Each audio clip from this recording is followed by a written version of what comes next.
Welcome. I'm Beth Strathman, and this is Profanely Sacred, a channel dedicated to personal growth and development where you can seek the truth of who you are and the meaning of your life while recognizing that you are both human and divine. Before we get into today's video, I want to ask you to subscribe to this channel and be sure to hit the bell for notifications when I upload new videos. In today's video, I want to talk about uncovering your inner masculine and feminine. To not only be aware of your inner masculine and feminine qualities, and yes, everybody, regardless of whether you're a woman or a man, a male or a female, that you have some blend of masculine and feminine qualities. You may have vastly more feminine qualities than male or vice versa, but nonetheless, regardless of whether your body says male or female, your inner masculine and feminine, the personality traits that come out, those qualities that you have, really, it's important for you to be comfortable with that. And that is a challenge because for the past 3,000 years, we've lived in a patriarchal society here in the Western world, predominantly. So it's been pretty hard if you outwardly are female. It's been pretty hard for the past 3,000 years. And so for women especially, but men too, it's important for you to own what your inner masculine and feminine is.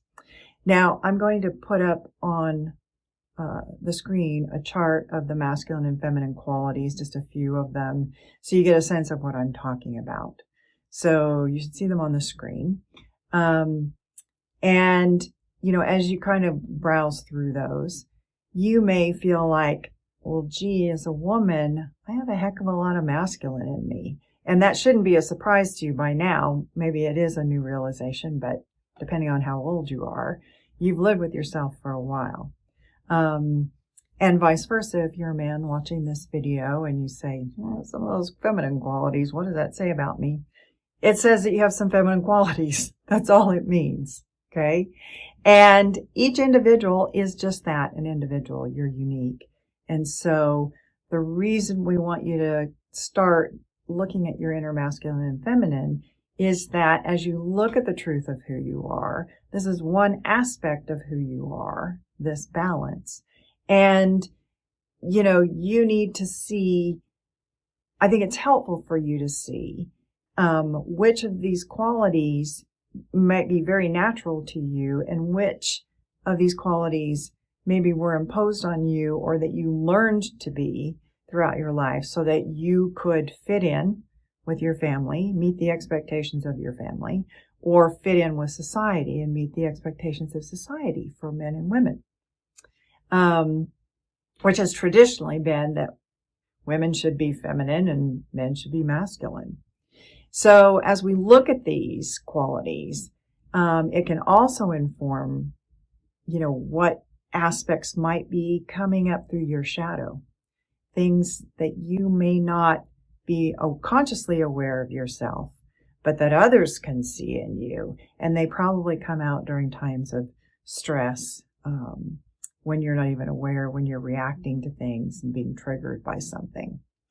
So let's just say again for the record that we've had 3,000 years of history living under patriarchy where masculine qualities have been elevated. They are the way to be in society, particularly if you're a man.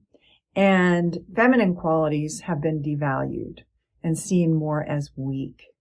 If you had those qualities, either you better be female or you were seen as a male if you had those qualities as a weak person. They were not desirable traits. And so this is very interesting, I would say, because just looking at my own experience, I have a blend of masculine and feminine qualities. I'm in a female body. I have many masculine traits. I take action. Sometimes I can be dominating. I can be very assertive. And when you put traits like that in a female body, men, well, you get dinged for it. So here's, how it was for me. I grew up in the 60s and 70s. Yes, I'm that old. And when I was a girl, it was very important that I learn all the domestic skills.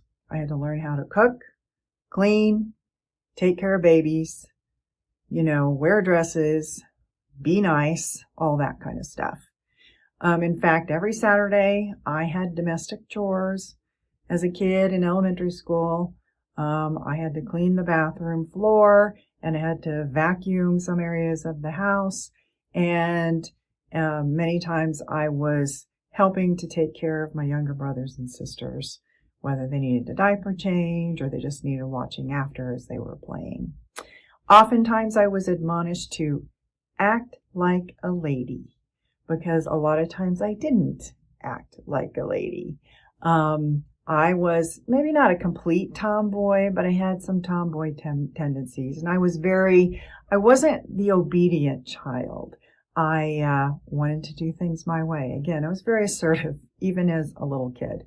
And so I think my mother and father were just throwing their hands up in the air at me, because my behavior did not conform to what society and their experience in life had said that little girls should be. I needed to be more soft. I shouldn't fight. I shouldn't talk back. I shouldn't cuss. All those kinds of things. Now, fast forward to becoming an adult. At one point in my career, I went into the business sector, and while working in business in an HR capacity, I worked for a couple of companies that were run by very conservative men.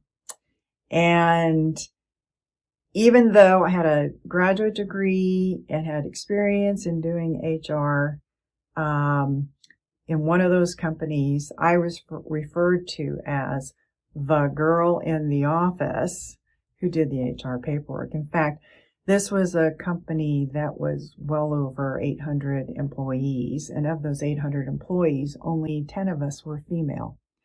And many of us females, they were administrative assistants.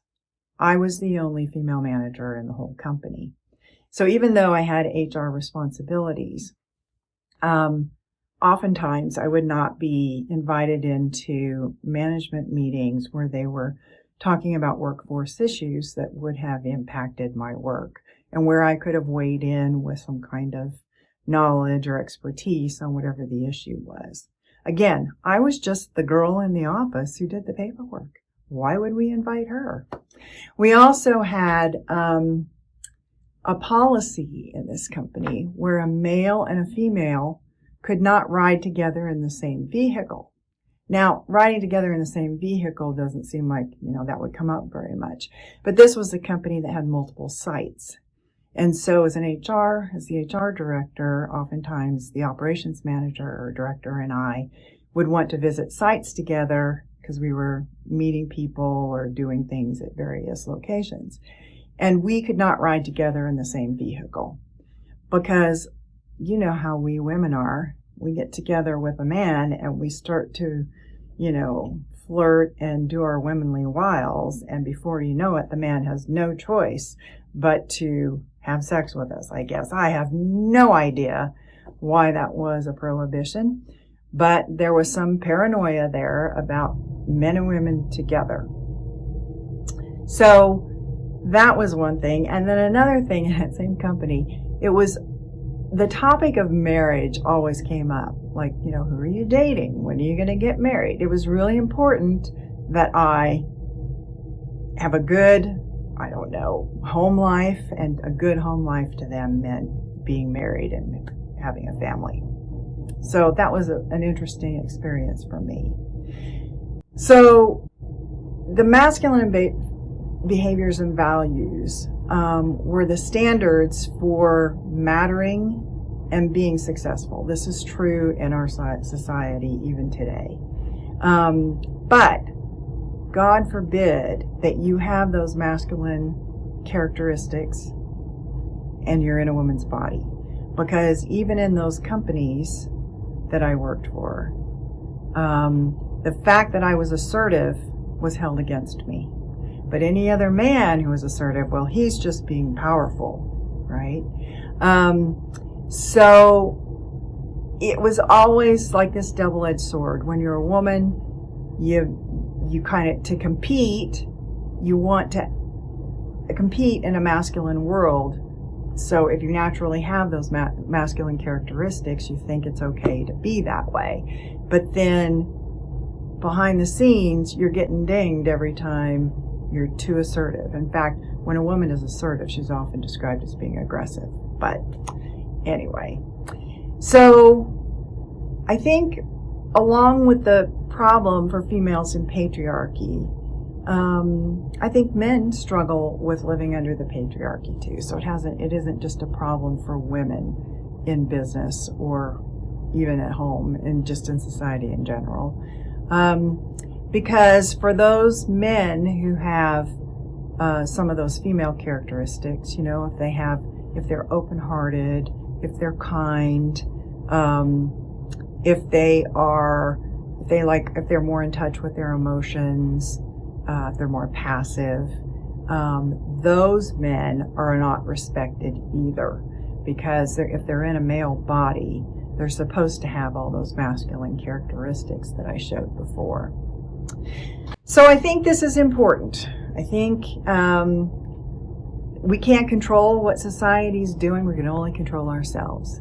And I think you just have to get to the point where on a personal growth or personal development level, you understand who you are and you're comfortable with that. And any of these, if you're trying to be more masculine or trying to be more feminine, and that's just not you, you're trying to do that because you think society expects that of you or your family has expected that of you.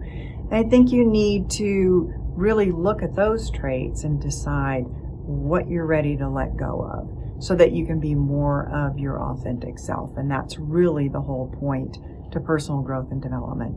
It's to let go of who you think you are to become who you're meant to be. And that's true for your masculine and feminine characteristics. Leave you with an idea that Carl Jung put out there, just in general, not just about masculine and feminine, but you know, it was always interesting to me. He said that whatever is not expressed, so if you're holding any of your masculine and feminine traits back, whatever's not expressed, what we repress or suppress in ourselves, will get played out in our shadow. And that shadow is going to come out again, like I said before, when we're stressed. So it's there. If you're holding it down somehow, consciously or unconsciously, it's going to come out. So it's good to examine all of that and bring things more into your consciousness. So that's it for today. What I would say is one tip that I can give you that might be helpful for you is to look at your astrological chart. I know it's an unconventional suggestion, but where Venus and Mars are, what signs they're in your astrological chart, will tell you, Venus will tell you your inner feminine, and Mars will tell you your inner masculine. So if you're a woman, your Venus is important because that tells you the kind of woman that you intend to be in this life. And the Mars, if you're a man, it would be the Mars that tells you what kind of man you're intending to be in this life. And the opposites, the sign of the opposite sex to you, are qualities that you may look outside yourself for in a mate. And the idea is, instead of looking outside yourself for them, you should look internally. You have those qualities, you just need to bring them out more. So look on your Venus and your Mars on your birth chart to start getting a sense if that resonates with you when you look at those astrological signs and what they stand for. Does that make sense for how you're showing up in the world or how you perceive that you're showing up in the world? Something to try out. So if this information was useful, helpful, or interesting to you, please like this video. And if you're interested in your own personal development, I'll put a link in the description so that you can join the Profanely Sacred community to get personal development tools and tips and announcements for upcoming trainings and retreats. Thanks for watching.